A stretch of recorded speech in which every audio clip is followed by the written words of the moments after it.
ನೋಡಿ ಈ ದೃಶ್ಯವನ್ನ. ಮಾಶಾಸನಕ್ಕಾಗಿ ನಂದಿ ತಾವರೆಯಿಂದ ತೆವಳ್ಕೊಂಡು ದಾವಣಗೆರೆಯ ನಂದಿ ತಾವರೆಯಿಂದ ತೆವಳ್ಕೊಂಡು ಕುಣಿಬೆಳಕೆರೆ ಪೋಸ್ಟ್ ಆಫೀಸ್ವರೆಗೆ ಹೋಗಿ ಬಂದಿದ್ದಾರೆ. ಪೆನ್ಷನ್ ಸಿಕ್ಕಿಲ್ಲ. ಯಾಕೆ ಅಧಿಕಾರಿಗಳು ನೋಡಲ್ಲ? ಯಾಕೆ ಒಂದು ವೀಲ್ ಚೇರ್ ಕೊಡಕ್ಕಾಗಲ್ಲ ಇವರಿಗೆ?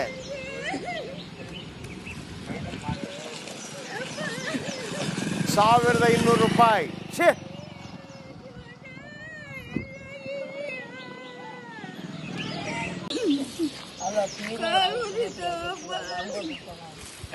₹1,200. 2 ತಿಂಗಳ ಮಾಶಾಸನ ಬಂದಿಲ್ಲ. 2 ತಿಂಗಳ ಮಾಶಾಸನ ಬಂದಿಲ್ಲ. ಆ ತಾಯಿ ತೆವಳ್ಕೊಂಡು 4 ಕಿಲೋಮೀಟರ್ ಹೋಗ್ತಾ ಇದೆ. ಏನು ಸತ್ತಿದಾರ ಅಧಿಕಾರಿಗಳು? ಇವತ್ತು ಚಾಲೆಂಜ್ ಮಾಡ್ತೀವಿ. ರಿಪಬ್ಲಿಕ್ ಕನ್ನಡ ಬಿಗ್ ಇಂಪ್ಯಾಕ್ಟ್ನಲ್ಲಿ ಈ ತಾಯಿಗೆ ಒಂದು ವೀಲ್ ಚೇರ್ ನಮ್ಮ ಕಡೆಯಿಂದ ಈ ಕ್ಷಣ ಇವತ್ತು 4:30 ಒಳಗೆ ನಿಮ್ಗೆ ತೋರಿಸ್ತೀನಿ. ವೀಲ್ ಚೇರ್ ರಿಪಬ್ಲಿಕ್ ಕನ್ನಡ ವತಿಯಿಂದ ನಾವು ಕೊಡ್ತೀವಿ ಇವತ್ತು. ಜೊತೆಗೆ ಆ ತಾಯಿಗೆ ಟ್ರೀಟ್ಮೆಂಟ್ ಕೊಟ್ಟಿಲ್ಲ ಅಂತಂದರೆ ಯಾವೊಬ್ಬ ಅಧಿಕಾರಿ ಕೂಡ ಅಲ್ಲಿರಬಾರ್ದು. ಇದರ ಬಗ್ಗೆ ಒಂದು ರಿಪೋರ್ಟ್ ಮಾಡಿದ್ದೀವಿ, ಮೊದಲು ನೋಡ್ಕೊಂಬನ್ನಿ. ಸಂಬಂಧಪಟ್ಟವರು ಯಾರ್ಯಾರು ಆ ತಾಯಿಯನ್ನು ಈಗಲೇ ಭೇಟಿಯಾಗಬೇಕು, ಅವರಿಗೆ ಚಿಕಿತ್ಸೆ ಕೊಡಿಸಬೇಕು, ಅವರ ಮಾಶಾಸನ ಕೊಡಿಸಬೇಕು. ನಮ್ಮ ಕಡೆಯಿಂದ ಆ ತಾಯಿಗೆ ಒಂದು ವೀಲ್ ಚೇರ್ ನಾವೇ ಕಳಿಸ್ಕೊಡ್ತೀವಿ. ರಿಪೋರ್ಟ್ ನೋಡಿ.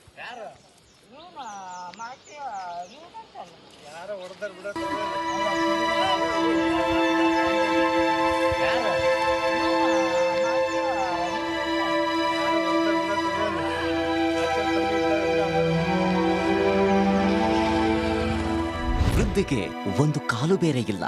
2 ಕೈಯನ್ನ ನೆಲಕ್ಕೆ ಊರಿ 1 ಕಾಲನ್ನ ಮುಂದಕ್ಕೆ ತಳ್ಳುತ್ತಾ ತೆವಳುತ್ತಾ ಮಣ್ಣಿನ ರಸ್ತೆಯಲ್ಲಿ ಹೋಗೋ ದೃಶ್ಯ ಮನ ಕಲಕುವಂತಿದೆ.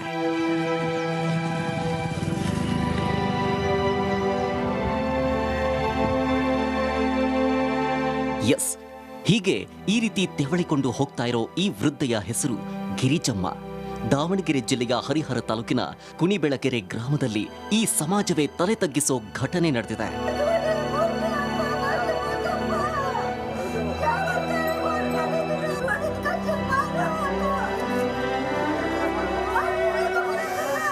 ಸರ್ಕಾರದಿಂದ ಬರಬೇಕಾಗಿದ್ದ ಮಾಸಾಶನ ಪಡೆಯೋದಕ್ಕೆ ಈ ಅಜ್ಜಿ 4 ಕಿಲೋಮೀಟರ್ ಈ ರೀತಿ ತೆವಳಿಕೊಂಡು ಹೋಗಿರೋ ದೃಶ್ಯ ಎಂಥ ಕಲ್ಲು ಹೃದಯವನ್ನು ಕರಗಿಸುವಂತಿದೆ. 112ಗೆ ಫೋನ್ ಮಾಡಿದ್ವಿ. ಅವರು ಯಾವುದೇ ರೀತಿ ರೆಸ್ಪಾನ್ಸ್ ಕೊಡಲಿಲ್ಲ. ಅವರು ನಿಮಗೆ ಸಂಬಂಧಪಟ್ಟ ಯಾರು ಸೋಷಿಯಲ್ ವರ್ಕರ್ ಆಗಿದ್ದರೆ ನೀವೇ ಹೋಗಿ ಎಲ್ಲರೂ ಅನಾಥಾಶ್ರಮ ಎಲ್ಲರೂ ಹೋಗಿ ಸೇರಿಸ್ರಿ, ಇಲ್ಲ ನೀವೇ ಮನೆಗೆ ಇಟ್ಕೊಂಡು ನೋಡಿರಿ ಅಂತಂದು 112ನವರು ಮಾಹಿತಿ ಕೊಟ್ಟರು ನಮಗೆ. ಆದರೆ ಅವ್ರು ಯಾವ ರೀತಿ ನಮಗೆ ಸಹಾಯ ನೀಡಲಿಲ್ಲ 112ನವರು. ಈ ಮುಂಚೆ ಗಿರಿಜಮ್ಮನಿಗೆ ₹1,200 ವೃದ್ಧಾಪ್ಯ ವೇತನ ಬರ್ತಾ ಇತ್ತು. 2 ತಿಂಗಳಿನಿಂದ ಸರ್ಕಾರದ ಮಾಸಾಶನ ಹಣ ಬಂದಿಲ್ಲ. ಹೀಗಾಗಿ ಮಾಸಾಶನಕ್ಕಾಗಿ ನಂದಿ ತಾವರೆಯಿಂದ ತೆವಳಿಕೊಂಡು ಕುಣಿಬೆಳಕೆರೆ ಪೋಸ್ಟ್ ಆಫೀಸ್ವರೆಗೆ ಹೋಗಿ ಬಂದಿದ್ದಾರೆ. ಆದರೂ ಪೆನ್ಷನ್ ಸಿಕ್ಕಿಲ್ಲ. ಭಾಳ ಸಮಸ್ಯೆಯಿಂದ ನಿನ್ನೆ ನಾನು ನೋಡಿ ಹಂಗಾಗಿ ನಿಮಗೆ ಫೋನ್ ಮಾಡಿದ್ದೆ ಸರ್. ನೀವು ಇವತ್ತು ಬಂದು ವಿಚಾರಣೆ ಮಾಡ್ತಾಯಿದ್ದೀರಿ. ಆ ಅಜ್ಜಿಗೆ ಏನಾರ ಒಂದು ವೃದ್ಧಾಶ್ರಮಕ್ಕೆ ಎಲ್ಲಾರ ಒಂದು ವ್ಯವಸ್ಥೆ ಮಾಡಿಕೊಡ್ರಿ ಸರ್. ಆಮೇಲೆ ಹರಿಹರದಲ್ಲಿ ಆಸ್ಪತ್ರೆಗೆ ಕರ್ಕೊಂಡು ಹೋಗಿದ್ರಂತೆ, ಅಲ್ಲಿ ಯಾರು ರೆಸ್ಪಾನ್ಸ್ ಮಾಡಿಲ್ಲ. ಹಂಗಾಗಿ ಮತ್ತು ಅಜ್ಜಿ ಇಲ್ಲೇ ಒಂದು ಸರ್ಕಲಲ್ಲಿ ಬಸ್ ಸ್ಟ್ಯಾಂಡ್ ಸರ್ಕಲಲ್ಲಿ ಕಾಯ್ತಾ ಕುಂತೈಸ್ ನೋಡ್ರಿ ಸರ್. 8 ತಿಂಗಳ ಹಿಂದೆ ಅಜ್ಜಿಯ ಪತಿ ಶಿವಪ್ಪ ವಯೋಸಹಜ ಕಾಯಿಲೆಯಿಂದ ಮೃತಪಟ್ಟಿದ್ರು. ಅದಾದ ನಂತರ ಅಜ್ಜಿ ಅನಾಥರಾಗಿದ್ದಾರೆ. ಸಂಬಂಧಿಕರು, ಮಕ್ಕಳು ಯಾರೂ ಇಲ್ಲ. ಬಾಡಿಗೆ ಕಟ್ಟಲಾಗದೆ ಇದೀಗ ಅಜ್ಜಿ ಗ್ರಾಮ ಪಂಚಾಯಿತಿ ಹಳೆ ಕಟ್ಟಡದಲ್ಲಿ ಮತ್ತು ಬಸ್ ಸ್ಟ್ಯಾಂಡ್ನಲ್ಲಿ ಜೀವನ ಸಾಗಿಸೋ ಪರಿಸ್ಥಿತಿ ಎದುರಾಗಿದೆ. ವೃದ್ಧಾಪ್ಯ ವೇತನದಿಂದಲೇ 3 ಹೊತ್ತಿನ ಊಟದ ವ್ಯವಸ್ಥೆ ಮಾಡಿಕೊಳ್ತಾ ಇದ್ರು. ಆದರೆ ಇದೀಗ 2 ತಿಂಗಳಿನಿಂದ ಮಾಸಾಶನ ಬರದೆ ಅಜ್ಜಿ ಕಂಗಾಲಾಗಿದ್ದಾರೆ. ಇನ್ನು ಗ್ರಾಮಸ್ಥರು ತಂದುಕೊಟ್ರೆ ಊಟ, ಇಲ್ಲದಿದ್ರೆ ಹೊಟ್ಟೆ ಮೇಲೆ ತಣ್ಣೀರ ಬಟ್ಟೆಯೇ ಗತಿ. ಅಧಿಕಾರಿಗಳಲ್ಲಂತೂ ಮಾನವೀಯತೆ ಸತ್ತು ಹೋಗಿದೆ. ಅಜ್ಜಿ ತೆವಳಿಕೊಂಡು ಪಿಂಚಣಿಗಾಗಿ ಬರೋವರೆಗೂ ಬಿಟ್ಟಿರೋ ಅಧಿಕಾರಿಗಳಿಗೆ ನಮ್ಮ ಧಿಕ್ಕಾರ. ರಿಪಬ್ಲಿಕ್ ಕನ್ನಡದ ಬಿಗ್ ಇಂಪ್ಯಾಕ್ಟ್ನಲ್ಲಿ ಸುದ್ದಿ ಆದ್ಮೇಲಾದ್ರೂ ಎಚ್ಚೆತ್ಕೊಂಡು ಅಜ್ಜಿಗೆ ಏನಾದರೂ ವ್ಯವಸ್ಥೆ ಮಾಡ್ತಾರಾ? ಕಾದು ನೋಡಬೇಕಾಗಿದೆ.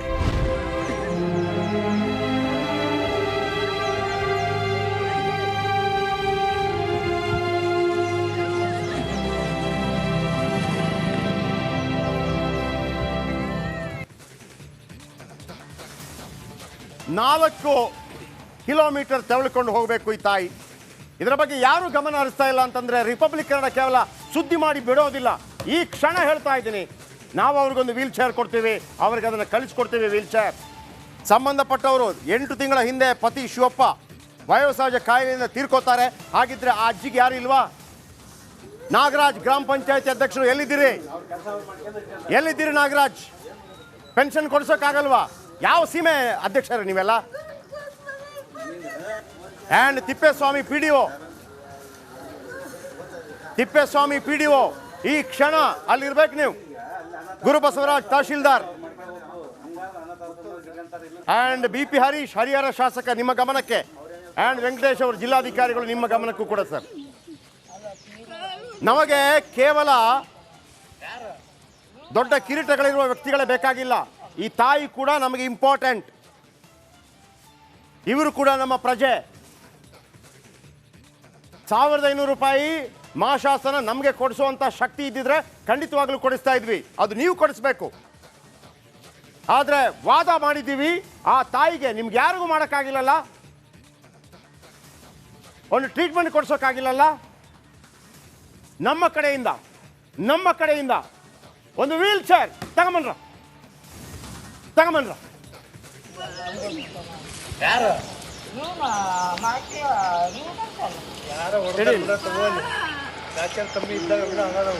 Open.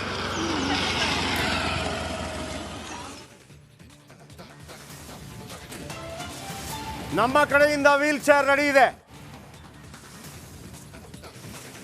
Republic Kannada big impact ಕಡೆಯಿಂದ ವೀಲ್ ಚೇರ್ ರೆಡಿ ಇದೆ. ಈಗ ನೀವು ನಿಮ್ಮ ಕೆಲಸ ಮಾಡಬೇಕು. ಅಧಿಕಾರಿಗಳು 1200 ರೂಪಾಯಿ ಏನು ಕೊಡಬೇಕಾಗಿದೆ ಪ್ರತಿ ತಿಂಗಳು, ಅದನ್ನು ನೀವು ಕೊಡಬೇಕು. ಇಲ್ಲಿಂದ ವೀಲ್ ಚೇರ್ ರೆಡಿ. ಯಾರು ಬೇಕಿದ್ರೆ ಇವರನ್ನ ಫಸ್ಟ್ ಕ್ಲಾಸ್ ಆಗಿರುವಂಥ ವೀಲ್ ಚೇರ್ ರೋಟರಿ ವತಿಯಿಂದ. ಇಷ್ಟು ಮಾತ್ರ ಅಲ್ಲ, ನಾನು ಇನ್ನೊಮ್ಮೆ ವಾಗ್ದಾನ ಮಾಡ್ತೇನೆ, ನಿನ್ನೆ ಕಾರ್ಯಕ್ರಮದಲ್ಲಿ ಹೇಳಿದ್ದೆ, 20 ಜನರಿಗೆ ವೀಲ್ ಚೇರ್ ಕೊಡ್ತೀವಿ ಬೇಕಿದ್ರೆ. ಇದು ರಿಪಬ್ಲಿಕ್ ಕನ್ನಡ ಮಾಡುವಂಥದ್ದು. ಇದನ್ನು ಕಳಿಸ್ಕೊಡ್ತೀನಿ ನಾನು, ಈ ಕ್ಷಣ ಕಳಿಸ್ಕೊಡ್ತೀನಿ. ಈಗ ಹೇಳಿ ಸಂಬಂಧಪಟ್ಟವರು.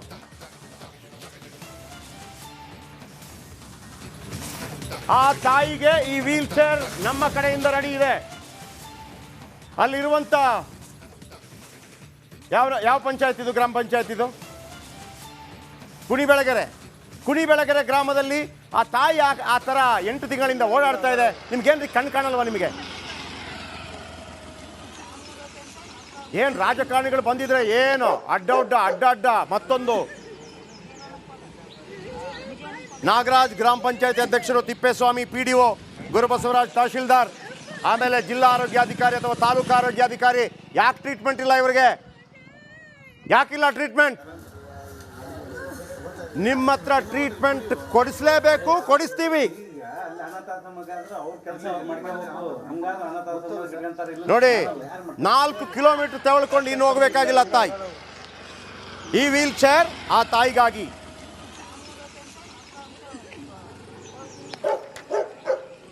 ಇವ್ರ ಹೆಸರೇನು?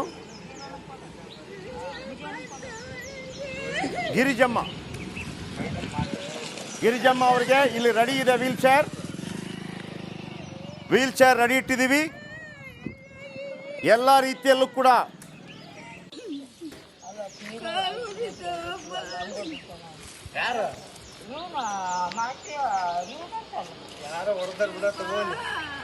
ಫಸ್ಟ್ ಕ್ಲಾಸ್ ಆಗಿರುವಂಥ ವೀಲ್ ಚೇರ್ ರೆಡಿ ಇದೆ. ಸರ್ಕಾರಗಳು ಮಾಡಬೇಕಾಗಿತ್ತು. ಯಾವಾಗ ಈ ಸುದ್ದಿ ಪ್ರಸಾರವಾಯಿತೋ ಈಗ ಸಂಬಂಧಪಟ್ಟವರು ಅಲ್ಲಿಗೆ ಬರ್ತಾ ಇದ್ದಾರೆ. ಆ ದೃಶ್ಯಾವಳಿ ತೋರಿಸಿ. ಸಂಬಂಧಪಟ್ಟವರು ಬಸ್ ಸ್ಟ್ಯಾಂಡಿಗೆ ಬಂದು ಅವರನ್ನು ಕರ್ಕೊಂಡು ಹೋಗ್ತಾ ಇದ್ದಾರೆ. ಈಗ ದೃಶ್ಯಾವಳಿ ನಿಮ್ಮ ಮುಂದೆ. ಈಗ ನೀವು ಫೋನ್ ಮಾಡಿ ಮಾತಾಡಿ.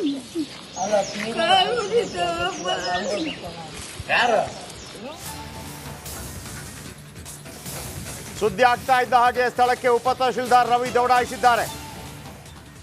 ಅಜ್ಜಿ ಗಿರಿಜಮ್ಮ ಹರಿಹರ ತಾಲೂಕು ಆಸ್ಪತ್ರೆಗೆ ಶಿಫ್ಟ್ ಆಗಿದ್ದಾರೆ.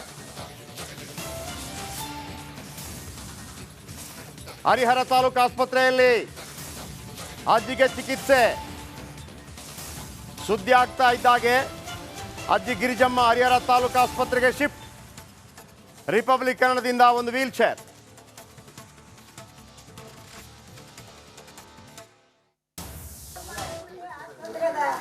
ಎಲ್ಲ ಬಂದ್ರು ಈ ಸ್ಟೋರಿ ಆದಾಗ.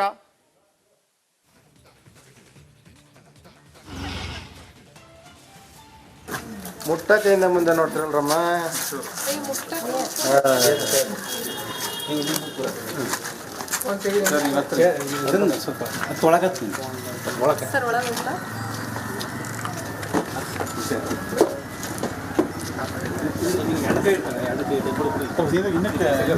ಅದೇ ಸ್ವಲ್ಪ ಹಿಂದಕ್ಕೆ ಆಗ ನೀನು ಆದ್ರೆ ಸ್ವಲ್ಪ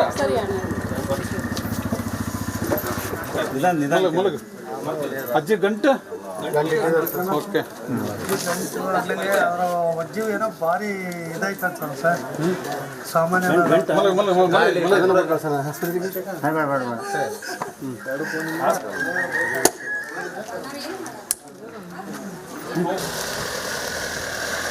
ಯಾವಾಗ ರಿಪಬ್ಲಿಕ್ ಕನ್ನಡದಲ್ಲಿ ಸುದ್ದಿ ಪ್ರಸಾರ ಆಗತ್ತೆ ಅಂತ ಗೊತ್ತಾಯ್ತು, ಉಪ ತಹಶೀಲ್ದಾರ್ ಬರ್ತಾರೆ ನೋಡಿ, ಈ ತರ ಇರ್ತಾರೆ. ನಮ್ಮ ಕ್ಯಾಮರಾಮ್ಯಾನ್ ರಿಪೋರ್ಟ್ ಮಾಡಿದ ತಕ್ಷಣ ಅಲ್ಲಿಗೆ ಒಬ್ರು ಫೋನ್ ಮಾಡಿ ನಮ್ಗೆ ಹೇಳ್ತಾರೆ, ರಿಪಬ್ಲಿಕ್ ಕನ್ನಡದವ್ರೆ ದಯವಿಟ್ಟು ಬನ್ನಿ, ಈ ತಾಯಿಗೆ ಪ್ರಾಬ್ಲಮ್ ಇದೆ ಅಂತೇಳಿ. ನೋಡಿ, ನಾವು ಪ್ರಾಬ್ಲಮ್ ಸಾಲ್ವ್ ಮಾಡೋದಂದ್ರೆ ಒಂದು ಈಸಿ ಏನೋ ವೀಲ್ ಚೇರ್ ರೆಡಿ ಮಾಡಿಟ್ಟು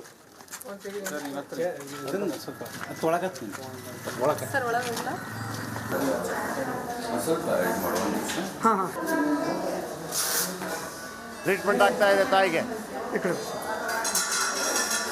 ಅಜ್ಜಿ ಗಿರಿಜಮ್ಮ ಅವರಿಗೆ ಟ್ರೀಟ್ಮೆಂಟ್ ಆಗ್ತಾ ಇದೆ. ಸಾಧ್ಯವಾದ್ರೆ ಗ್ರಾಮ ಪಂಚಾಯತ್ ಒಂದು ಮನೆ ಕಟ್ಕೊಡ್ರಿ. ನೀವು ಕೂಡ ಈಗ ಕರೆ ಮಾಡ್ಬೋದು, ಮಾತಾಡ್ಬೋದು.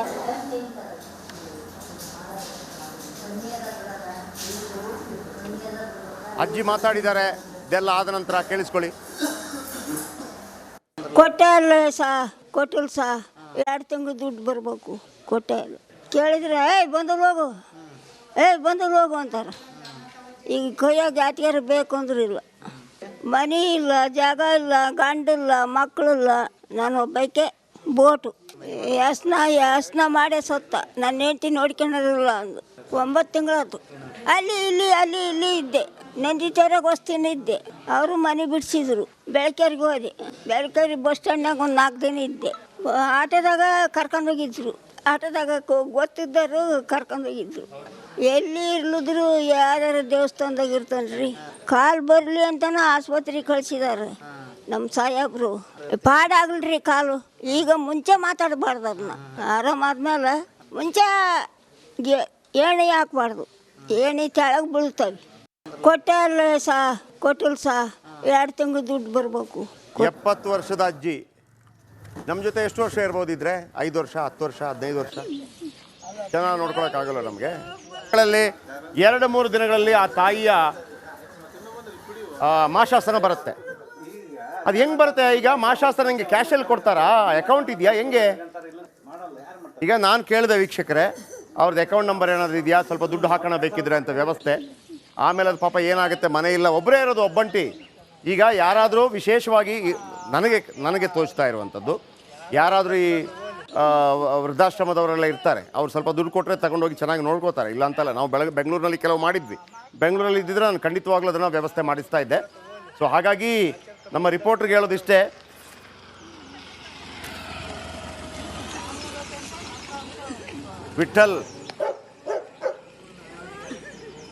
ವಿಠಲ್ ಆ ದುಡ್ಡಿನ ವಿಚಾರವನ್ನು ಕ್ಲಿಯರ್ ಕಟ್ ಮಾಡಿ. ಅಂದರೆ ಯಾವಾಗಿಂದ ಬರುತ್ತೆ ಯಾವ ಮಾಹಿತಿ ನೀವು ಕೊಡಲಿಲ್ಲ. ಈಗ ಅವ್ರಿಗೆ 1500 ರೂಪಾಯಿ ಬರುತ್ತಲ್ಲ ಮಾಶಾಸನ, ಎಲ್ಲಿಗೆ ಬರುತ್ತೆ? ಅದು ಅಕೌಂಟ್ ಇದೆಯಾ ಅವ್ರಿಗೆ? ಕ್ಯಾಶ್ ಕೊಡ್ತಾರಾ? ಹೆಂಗೆ ಅದು ಕ್ರಮ?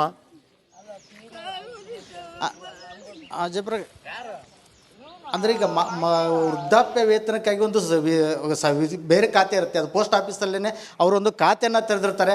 ಆ ಖಾತೆಗೆ ಬಂದು ಹಣ ಜಮೆ ಆಗುತ್ತೆ. ಆ ಹಣವನ್ನು ಏನು ಆ ಪೋಸ್ಟ್ಮನ್, ಅಲ್ಲಿರುವಂಥ ಪೋಸ್ಟ್ಮನು ನೇರವಾಗಿ ಅವರ ಮನೆಗೆ ಹೋಗಿ ತಲುಪಿಸ್ಬೇಕಾಗಿರುತ್ತೆ. ಆದರೆ ಅಲ್ಲಿರುವಂಥ ಪೋಸ್ಟ್ಮನ್ನು ಏನೋ ಅವ್ರ ವೈಯಕ್ತಿಕ ಯಾವುದೋ ಒಂದೇನು, ನಾನು ಅವರನ್ನು ಮಾತನಾಡಿಸಿದ ಸಂದರ್ಭದಲ್ಲಿ ಹೇಳ್ತಾರೆ, ನನ್ನ ಮೊಬೈಲ್ ಕಳೆದಿದೆ ಸರ್, ನಾನು ಅದಕ್ಕೋಸ್ಕರ FIR ಮಾಡಿದ್ದೀನಿ. ಆ ಕಚೇರಿ ಮೊಬೈಲ್ ಇಲ್ಲದ ಕಾರಣಕ್ಕೆ ನನಗೆ ಮಾಸಾಸನ ತಲುಪಿಸೋಕ್ಕಾಗಿಲ್ಲ ಅನ್ನೋಂಥ ಮಾತನ್ನು ಹೇಳ್ತಾರೆ. ಆದರೆ ಸರ್ಕಾರ ಏನು ಇಂಥ ಸಂದರ್ಭದಲ್ಲಿ ಬೇಗ ಅದನ್ನು ಕಳೆದಿರುವಂಥ ಮೊಬೈಲ್ಗೆ ಪರ್ಯಾಯ ವ್ಯವಸ್ಥೆ ಮಾಡಿ ಆ ಅಜ್ಜಿ ಸೇರಿತ ಉಳಿದವ್ರಿಗೆ ಒಂದು ಅನುಕೂಲ ಮಾಡಿಕೊಡ್ಬೇಕಿತ್ತು. ಆದರೆ ಏನು ಈ ಗ್ರಾಮ ಪಂಚಾಯತಿ ಅವರು ಈಗಾಗಲೇ ಎಷ್ಟೋ ಅಕೌಂಟ್ ಈಗ ಅಜ್ಜಿ ಎಲ್ಲಿದ್ದಾರೆ? ಈಗ 4 ಜನ ಮಾತ್ರ ಆ ಪೋಸ್ಟ್ ಆಫೀಸ್ ಅಜ್ಜಿ ಎಲ್ಲಿದ್ದಾರೆ ಈಗ? ಅದರಲ್ಲಿ ಅಜ್ಜಿ ಆಸ್ಪತ್ರೆಯಲ್ಲೇ ಯಾವ ಆಸ್ಪತ್ರೆ? ಜಯಪ್ರಕಾಶ್ ಶೆಟ್ಟಿ ಯಾವ ಆಸ್ಪತ್ರೆ? ಹರಿಹರ ಆಸ್ಪತ್ರೆಯಲ್ಲಿ ಈಗ ಅವ್ರಿಗೆ ಚಿಕಿತ್ಸೆ ಯಾವ ಆಸ್ಪತ್ರೆ? ಜಿಲ್ಲಾ ಆಸ್ಪತ್ರೆನಾ? ಹರಿಹರ ಸರ್ಕಾರಿ ಆಸ್ಪತ್ರೆಯಲ್ಲಿ ಅವ್ರಿಗೆ ಚಿಕಿತ್ಸೆ ಕೊಡ್ತಾ ಇದೆ. ಹರಿಹರ ಸರ್ಕಾರಿ ಆಸ್ಪತ್ರೆ ಎಲ್ಲಿ ಬರುತ್ತೆ? ತಾಲೂಕು ಆಸ್ಪತ್ರೆಯಲ್ಲಿ ಇರೋದು. ತಾಲೂಕು ಆಸ್ಪತ್ರೆ ಎಲ್ಲಿ ಬರುತ್ತೆ ಅದು? ದಾವಣಗೆರೆ ಅಲ್ಲ, ಹತ್ರ ಹರಿಹರ ಸಿಟಿಯಲ್ಲೇ ಇದೆ, ಬಸ್ ಸ್ಟ್ಯಾಂಡ್ ಇಂದ ಹತ್ರ ಆಗುತ್ತೆ ಆಸ್ಪತ್ರೆ. ಹರಿಹರ ತಾಲೂಕು ಆಸ್ಪತ್ರೆ ಹೊನ್ನಾಳಿ ರಸ್ತೆಯಲ್ಲಿ ಬರುತ್ತೆ. ಹೊನ್ನಾಳಿ ರಸ್ತೆ ತಾಲೂಕು ಆಸ್ಪತ್ರೆ. ಹರಿಹರ ತಾಲೂಕು ಆಸ್ಪತ್ರೆ. ಹರಿಹರ ಸಿಟಿ ಅಲ್ವಾ? ಹರಿಹರ ಸಿಟಿ. ಸಿಟಿ ದಾವಣಗೆರೆಯಿಂದ 16 ಕಿಲೋಮೀಟರ್ ಆಗುತ್ತೆ. ಓಕೆ ವೀಕ್ಷಕರೇ, ಹರಿಹರ ಸಿಟಿಯಲ್ಲಿರುವಂಥ ತಾಲೂಕು ಆಸ್ಪತ್ರೆಯಲ್ಲಿ ಆ ತಾಯಿ ಇದ್ದಾರೆ. ಹೊನ್ನಾಳಿ ರಸ್ತೆ.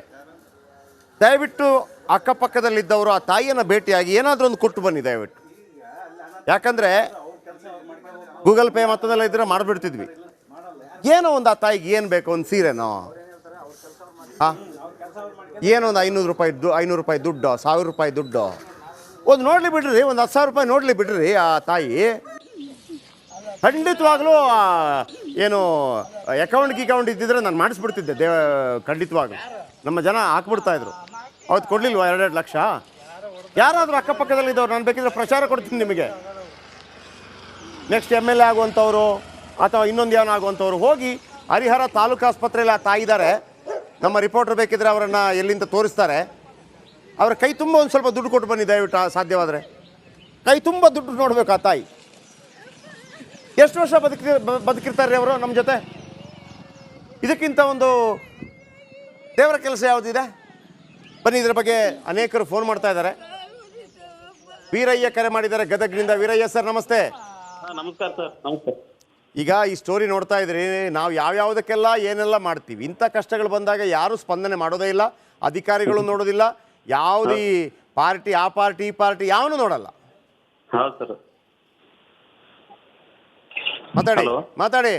ಅದೇ ತಮ್ಮ ಒಂದು ಸಾಮಾಜಿಕ ಕೆಲಸಕ್ಕೆ ತುಂಬ ಧನ್ಯವಾದಗಳು ಸರ್. ಥ್ಯಾಂಕ್ ಯು ವೀರಯ್ಯ ಅವರೇ. ಈ ಮಾನವೀಯ ಮೌಲ್ಯಗಳ ಹೋಗ್ಬಿಟ್ಟಿದೆ ಈಗಿನ ಕಾಲದಲ್ಲಿ. ತಾವು ಇಷ್ಟೊಂದು ಕಳಕಳಿ ತಗೊಂಡು ನೊಂದವರ ನಿಸ್ಸಹಾಯಕರ ಸಹಾಯಕಕ್ಕೆ ಧ್ವನಿಯಾಗಿ ನಿಲ್ತಿರಲ್ಲ. Yes sir. ನಿಮ್ಮ ವಾಹಿನಿ ಹಿಂಗೆ ಉತ್ತರೋತ್ತರವಾಗಿ ಇನ್ನೂ ಜೈಬೇರಿ ಬಾರ್ತು ಅಂತ ಹಾಕ್ತೀನಿ ಸರ್ ನಾನು. Yes sir. ಅಜ್ಜಿಗೊಂದು ವೀಲ್ ಚೇರ್ ಕೊಡ್ತಾ ಇದೀವಿ ನಾವು. ಅದು ನೋಡ್ತೀವಿ ಸರ್. ಅದು ಜೋಸ್ ನೋಡ್ತಾನೆ ಹೊರಗೆ ಬಂದು ಮಾತಾಡ್ತಾ ಇದ್ದೀನಿ. ಖುಷಿ ಆಯ್ತು ನನಗೆ, ಕಣ್ಣೀರು ಬಂದರು. ಎಸ್ ವೀರಯ್ಯ ಅವರೇ, ಥ್ಯಾಂಕ್ ಯು ವೆರಿ ಮಚ್ ನಮ್ಮ ಜೊತೆ ಮಾತಾಡೋದಕ್ಕಾಗಿ. ರಿಪಬ್ಲಿಕ್ ಕನ್ನಡ ನೋಡ್ತಾ ಇರಿ. ಕೃಷ್ಣಮೂರ್ತಿ ಕರೆ ಮಾಡಿದ್ದಾರೆ ಬೆಂಗಳೂರಿನ. ಕೃಷ್ಣಮೂರ್ತಿ ಸರ್ ನಮಸ್ತೆ. ಕೃಷ್ಣಮೂರ್ತಿ ಸರ್ ನಮಸ್ತೆ. ನಿಮ್ಮ ಚಾನಲ್ಗೆ ಹೃತ್ಪೂರ್ವಕವಾದ ಧನ್ಯವಾದಗಳು. ಆಗಲಿ ಸರ್, ಆಗಲಿ ಸರ್. ಇಂಥ ಮನುಷ್ಯತ್ವ ಕೆಲಸ ಮಾಡ್ತಾ ಇದ್ದೀರಲ್ಲ, ನಮ್ಮ ಹೃದಯ ತುಂಬರ್ತಾ ಇದೆ.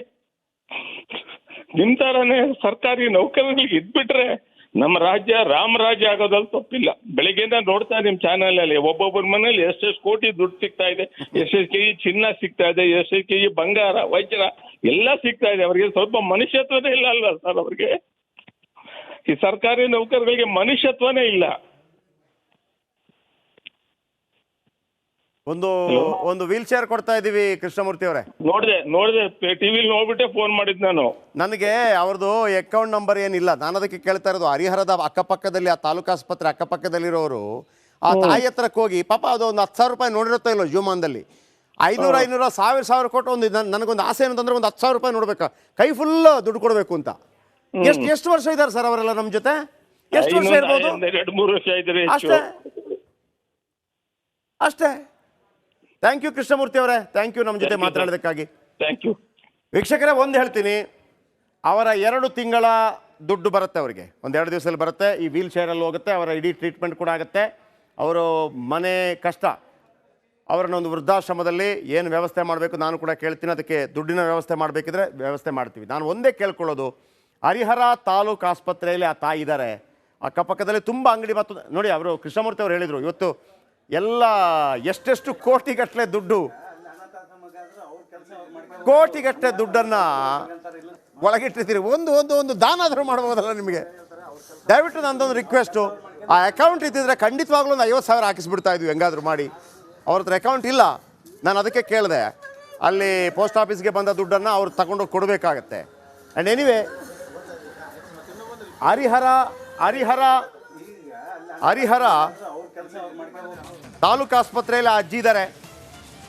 ಅಕ್ಕಪಕ್ಕದಲ್ಲಿ ಯಾರಾದರೂ ಇದ್ದವರು ದಾನಿಗಳು ಆ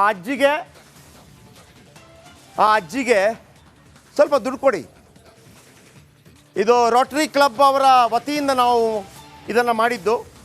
ನಾನು ಮೊನ್ನೆ ಕೂಡ ನಿಮ್ಗೆ ಹೇಳಿದ್ದೆ, ಜೋಧ್ಪುರ್ ಲೆಕ್ಸನ್ನು ಮಾಡಿಕೊಡ್ತಾರೆ, ನಂಬರ್ ಕೂಡ ಕೊಟ್ಟಿದ್ದೆ. ಈಗಲೂ ಅದು ನಂಬರ್ ಹಾಕ್ಬೋದಾಗಿತ್ತು ಅವ್ರದ್ದು.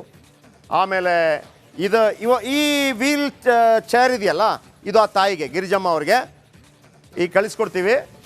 ಆಮೇಲೆ ಇಂಥದ್ದೇ 20 ಜನರಿಗೆ ಫ್ರೀಯಾಗಿ ರಿಪಬ್ಲಿಕ್ ಹಣದಿಂದ ವೀಲ್ ಚೇರ್ ಕೊಡಿಸುವಂಥ ಜವಾಬ್ದಾರಿ ನಮ್ಮದು. ಕೃಷ್ಣಮೂರ್ತಿ ಅಂತವರೆಲ್ಲ ಈ ಕಾರ್ಯಕ್ರಮ ನೋಡಿ ಕಣ್ಣೀರು ಹಾಕಿದರು. ನಾವಿರೋದೇ ರಿಪಬ್ಲಿಕ್ ಕನ್ನಡ ಇರೋದೇ ನಿಮ್ಮ ಧ್ವನಿಯಾಗಿ ಕಣ್ಣೀರು ಒರೆಸೋದಕ್ಕೆ ಬಿಗ್ ಇಂಪ್ಯಾಕ್ಟ್ ಇರೋದು. ನೀವೆಲ್ಲ ಮನಸ್ಸು ಮಾಡಿದ್ರೆ ಆಗತ್ತೆ ರೀ. ರಾಜಕಾರಣಿಗಳು ಬಗ್ತಾರೆ, ಅಧಿಕಾರಿಗಳು ಬಗ್ತಾರೆ. ಇಂಥ ಕೆಲಸಗಳಿದೆಯಲ್ಲ, ಪುಣ್ಯದ ಕೆಲಸ, ಭಗವಂತನ ಕೆಲಸ. Thank you very much. ನಮ್ಮ ಜೊತೆ ಇಷ್ಟೊತ್ತು ಎಲ್ಲ ಅಧಿಕಾರಿಗಳು ಆ ತಾಯಿಯನ್ನು ಚೆನ್ನಾಗಿ ನೋಡಿಕೊಂಡಿದ್ದಕ್ಕೆ. ಸಾಧ್ಯವಾದರೆ ಒಂದು ಒಳ್ಳೆ ಸುದ್ದಿ ಬರಲಿ. ಹರಿಹರ ತಾಲೂಕು ಆಸ್ಪತ್ರೆಯಲ್ಲಿ ಆ ತಾಯಿ ಇದ್ದಾರೆ. ಅಕ್ಕಪಕ್ಕದವರು ಹೋಗಿ ಅವರ ಕೈ ತುಂಬ ದುಡ್ಡು ಕೊಟ್ಟು ಬನ್ನಿ. ಸಾಧ್ಯವಾದರೆ ಒಂದು ಪುಣ್ಯದ ಕೆಲಸ. ಯಾರಿಗೆಲ್ಲ ಕೊಡ್ತೀವಂತೆ ಅಲ್ವಾ? Thank you very much. ನಾಳೆ ಮತ್ತೆ ಸಿಗೋಣ. ಜೈ ಹಿಂದ್, ಜೈ ಕರ್ನಾಟಕ, ರಿಪಬ್ಲಿಕ್ ಕನ್ನಡ. ಇದು ನಿಮ್ಮ ಧ್ವನಿ. ನಮಸ್ಕಾರ.